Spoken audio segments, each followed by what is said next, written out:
agarsiisni faradoo argamaati jira naannoo kanatti akkasumas illee as kan jiran illee gaafaddoonni qeerroof qarreen gootummaa isaanii kan ittiin agarsiisan aannan adda addaati kan nageessaa jiran jechuudha.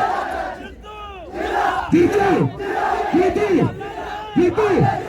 sagaleen hin dhaga'amu eessammaa allaachuu waataan lajjaachuun asaayistu jechuun jirtu sagalee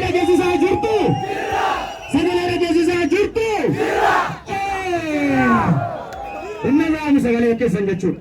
Mee alaabaa warri qabattan yeroo isiniif kennine sagantaa gidduutti qabannee jirra. Waggaa sagantaan eegalee walitti maatoo deemna.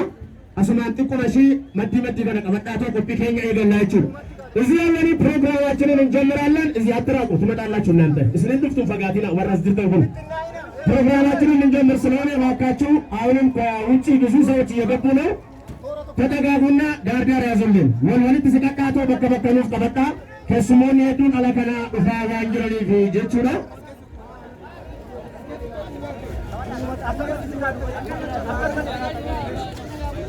Biyyaa Raayyaa sirna balaa leessannaa keessumatti